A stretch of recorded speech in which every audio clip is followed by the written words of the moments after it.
Britain's longest-serving monarch, Queen Elizabeth II, passed away at the age of 96. Buckingham Palace said she died peacefully at the Balmoral Castle in Scotland. King Charles III, Queen's eldest son, takes over as Britain's new monarch. The Queen reigned for 70 years and was last seen with UK's new Prime Minister Liz Truss. The Queen's funeral will take place on the 19th of September. 96 rounds of gun salutes, one for every year of the Queen's life, were fired at several places across the United Kingdom. The royal family will observe a period of mourning that ends on the 7th day after the Queen's funeral.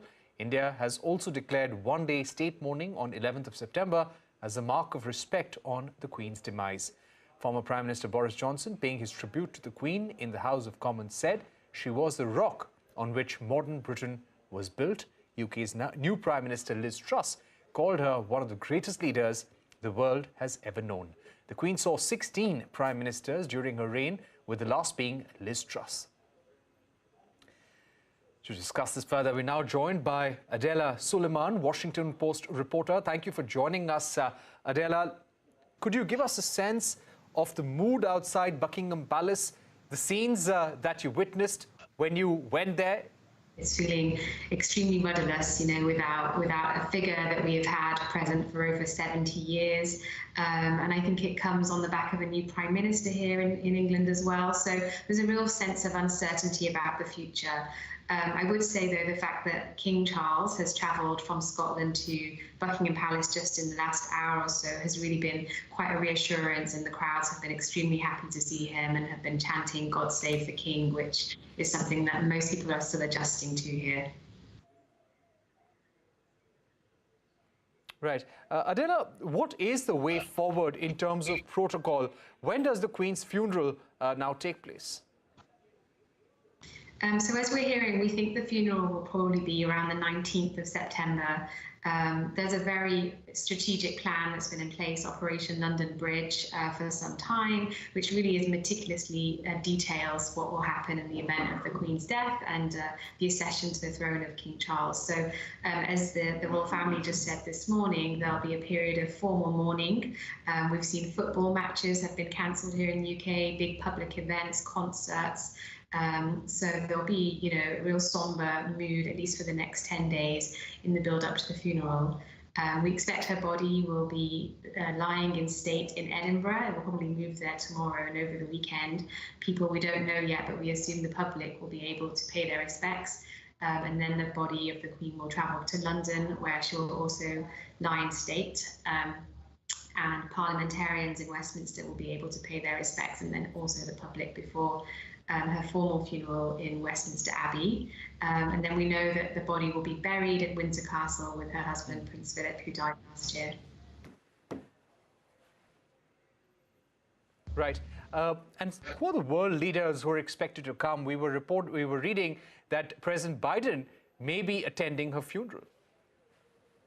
Yeah, it's not been confirmed yet, but we know that he has intimated that it's a possibility. We expect a lot of global leaders to fly in, especially countries that still have royal families, such as in Saudi Arabia and in Gulf countries. But yeah, this is going to be a very big event. She ruled for over 70 years. As you said, she had dozens of prime ministers, I think 13 US presidents that she was, aware of. So she has really spanned decades, and lots of world leaders, even if they don't have a monarchy, are keen to pay their respects and travel here for the funeral, we expect. Right. And in terms of the protocol for King Charles III, what are the ceremonies, what are the events that are likely to unfold over the next few days? Yeah, so as I said, he was at his mother's bedside when she died yesterday, and he and his wife Camilla, who will now be known as the Queen Consort, have travelled to Buckingham Palace today to greet the crowds. We think that he will meet with the new Prime Minister Liz Truss, and then around 6 o'clock local time here in London, he will make his first national address to the public as King Charles III. And then tomorrow there will be a council of accession at St James's Palace, and they will formally proclaim him the new king. It's unclear when his actual coronation will be. When the Queen became Queen Elizabeth, it was, I think, a 16-month wait between when she acceded the throne and when she was coronated. So it could still be some months before his coronation takes place. Right. And my final question, Adela, how does the UK media today remember the Queen, and which would be some of the question marks that we would like to seek answers for as King Charles III takes over the throne, some of the challenges that he could possibly face? Yeah, it's a good question. I mean, I think the Queen is a universally well-liked character here in the UK and in many other places as a person. And I think that the regard of Charles is not the same equally for William, for Harry, for other royal family members. So that's going to be a challenge for him, is winning the public support and winning the public adoration that the Queen enjoyed. Charles has had a much more colourful past, as many people know, with his marriages, with his children. And I think the fact that he's been the longest heir in waiting here in the UK has really given him quite an established reputation here. So it will be interesting to watch him transform and the public regard transform. And I think another thing to note with the challenges he might face is the broader Commonwealth. And we already know now that countries, especially in the Caribbean, are using the opportunity of the Queen's death to kind of stake their claim as moving towards republic. So we may see more of that in Charles's reign. Right.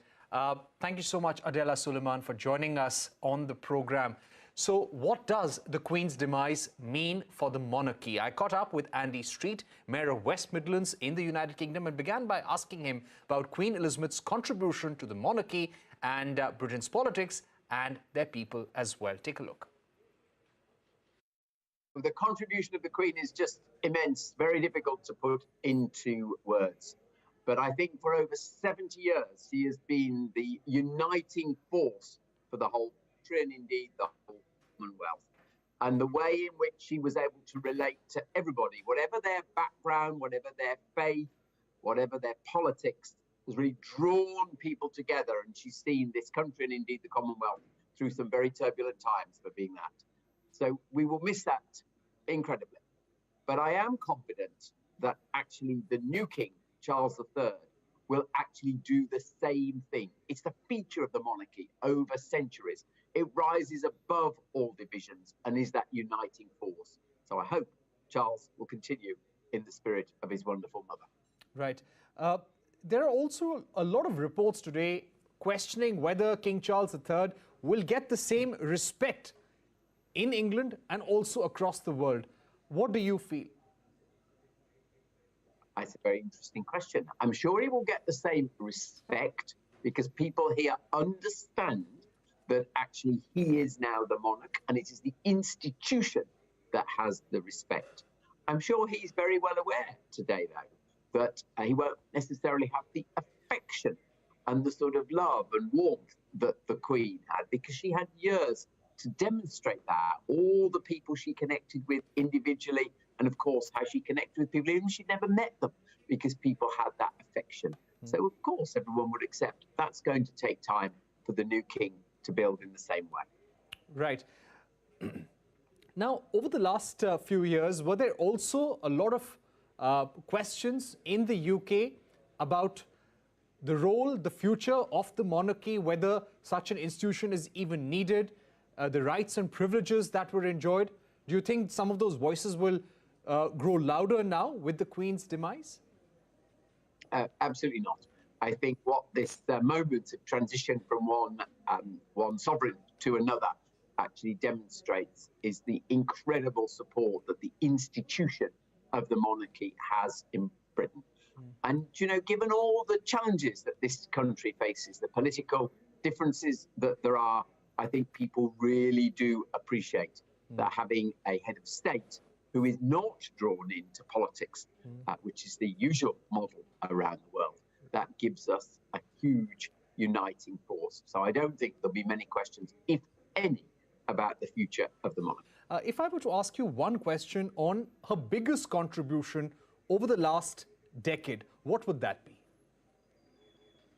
Biggest contribution over the last decade? Well, I think the values that she has shown in how she's done her job, because actually what she's shown is an incredible selflessness. She's shown that public service must be done in a way that demonstrates inclusivity. It shows equality between everyone she dealt with. So her contribution is to show how the job should be done, and then it will be done in a similar way by her successors. So it's setting that moral standard that everyone else must aspire to. Right. The biggest challenge that she faced in her 70-year reign, according to you? Perhaps the most difficult and darkest hour that she had to face and overcome. So the challenges that she faced over the 70 years, well, I'm sure she would have said that they were many. She had some personal challenges in her. The mother and the grandmother, I'm sure they acute on her mind. But perhaps the single biggest challenge that connects 1952 with 2022 is to steer Britain through its changing role in the world. Back in 52, there was still a British Empire. There was still all the post-war uncertainty about Britain's role in the world. And now, of course, there is a Commonwealth of equal nations. And I think the skill with which she's navigated that change over many decades really speaks volumes to her intellect and her leadership. Right. And finally, Mayor Street, what do you think will be the key challenges for King Charles III going forward? What are the values that he will have to uphold? And what will be his role in the politics of the United Kingdom? So, interesting way you asked the question, because actually his role in the politics, in a pure political sense, is nothing, is nil. And what he actually has to do is demonstrate political neutrality, which means that everybody, whichever side of a political debate you are on, still sees him as the sovereign, the head of state of the country. And so actually to stand back from the hurly-burly of politics is probably going to be a personal challenge to anybody. But his mother has demonstrated just how critical it is to do that. So I think that's actually, as an incoming king, he'll have incredible goodwill. Everyone will want him to succeed, but demonstrating that neutrality, but continuing to show the way in which he does business, that morality, that will be the path he's got to navigate. All right, Mayor Andy Street, thank you so much for taking out time to speak to us here on CNBC-TV18. My pleasure. All right, so that was Mayor Andy Street paying his tribute to the Queen and also tell us about the challenges that lie ahead for the UK monarchy. We're going to take a short break, but coming up, India and China agree to disengage at one standoff point.